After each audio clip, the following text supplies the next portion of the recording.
Thanks for watching BVR TV news. భారతదేశ వ్యాప్తంగా ఖర్గే చేసినటువంటి వ్యాఖ్యలు ఇప్పుడు పెద్ద ఎత్తున దుమారం లేపుతున్నటువంటి పరిస్థితి. సాక్షాత్తు నరేంద్ర మోదీ గారిని టెర్రరిస్ట్ అనే పదంతో ఏదైతే ఖర్గే గారు ఏదైతే ఆ రకమైనటువంటి పదంతో ఏదైతే చెప్పిల్లో నిజంగా భారతీయ జనతా పార్టీలు ఉగ్గి మీద గుగ్గిలమవుతా ఉన్నారు. మనం ప్రజెంట్ హనుమకొండ జిల్లాకి రావడం మనతోనే కరడు గట్టినటువంటి భారతీయ జనతా పార్టీ సీనియర్ నాయకులు అలాగే పరకాల నియోజకవర్గానికి కంటెస్టెడ్ ఎమ్మెల్యే ఉన్నటువంటి డాక్టర్ పెసర విజయచంద్ర రెడ్డి గారు మనతో వీరి నుంచి కొంత ఇన్ఫర్మేషన్ అడుగుతాం. నమస్తే సార్, బాగున్నారా? నమస్తే. నమస్తే సార్, సూటిగా ఖర్గే గారి మాటలు మీరు ఎట్లా చూస్తున్నారు? పిచ్చిలేసింది అన్నట్టు అనుకుంటాను. మేము మహిళా రిజర్వేషన్ బిల్లు మొన్న ఓడగొట్టినారు కదా, ఓడగొట్టి సంకలు గుద్దుకున్నారు. ఇది విచిత్రమైనటువంటి సన్నివేశం. బిల్లు ఓడిపోతే విషాదంగా ఉన్నారు మహిళలను, వాళ్ళను ఓదార్చేపోయి సంబరాలు చేసుకుంటున్నారు. దాంతో దేశం యావత్తు మహిళా లోకము మొత్తం దుమ్మెత్తిపోస్తున్నది కాంగ్రెస్ పార్టీని. దాంతో ఫ్రస్ట్రేషన్లో పోయి కాంగ్రెస్ పార్టీ అధ్యక్షుడు మల్లికార్జున ఖర్గే గారు తన అధీనంలో లేక మెదడు మోడీ టెర్రరిస్ట్ ఒక ప్రెస్ కాన్ఫరెన్స్లో తమిళనాడులో ఇది ఏడీఎంకే బీజేపీ పొత్తు ఎట్లా ఉంటుంది నీకేమేరక ఇయ్యాలనా? ఏడీఎంకే బీజేపీ పొత్తు ఇయ్యాలనా? ఎన్డీఏ పొత్తు జైలు కూడా పొత్తున్నది.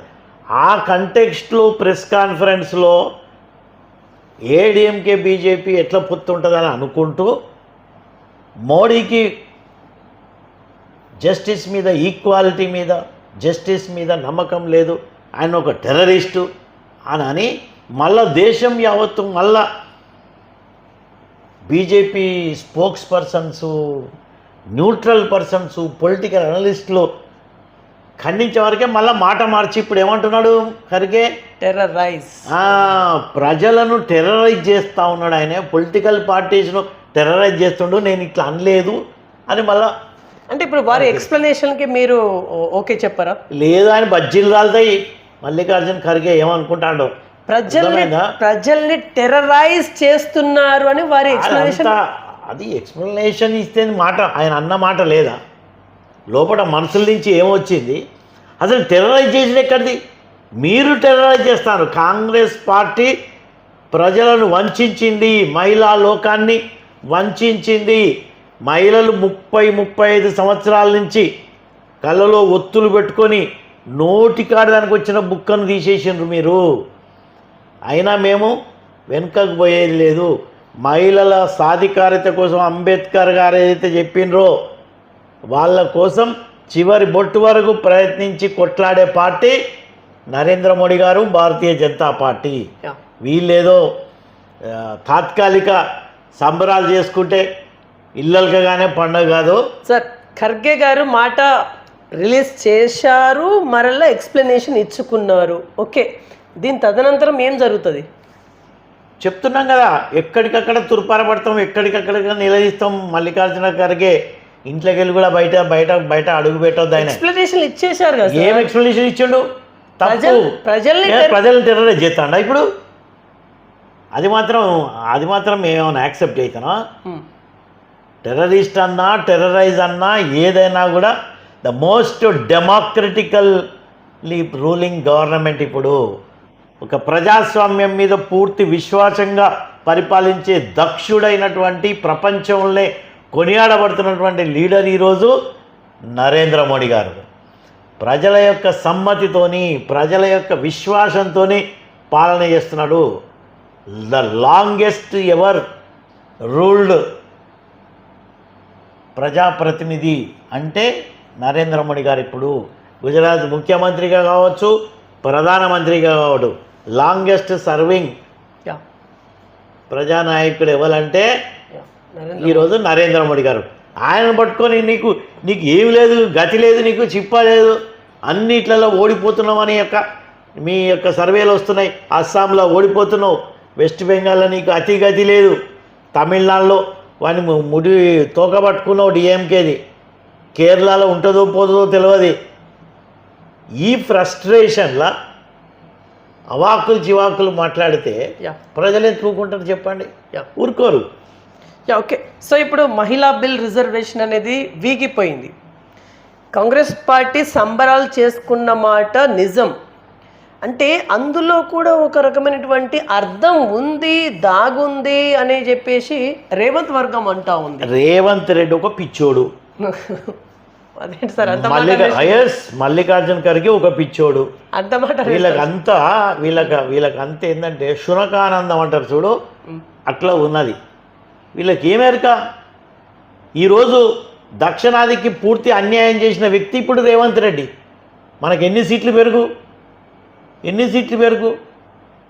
నుంచి 9 యాడ్ అయితే 26 సీట్లు వచ్చు. నీకు జనాభా ప్రాతిపదికన వద్దంటివి. ఓకే 50% అయితే ఈక్వాలిటీ రేషియో తగ్గది, ఇదివరకు ఎట్లా రిప్రజెంటేషన్ అట్లే ఉంటుందని 50% ఒప్పుకుంటే కూడా దాన్ని వ్యతిరేకిస్తుంది. మీకు ఒక ఎజెండా లేదు, మీకు ఒక లక్ష్యం లేదు, ఈ దేశం భవిష్యత్తు మీద కానీ ఈ తెలంగాణ మీద కానీ అవగాహన లేదు, ఏది చేస్తే మంచి అవుతుంది అనే యొక్క అవగాహన లేని ఇప్పుడు మన పాలకులు అయిపోతున్నారు. దక్షిణాదిలో ఇప్పుడు 123 నుంచి 195 సీట్లు వచ్చు. రైట్.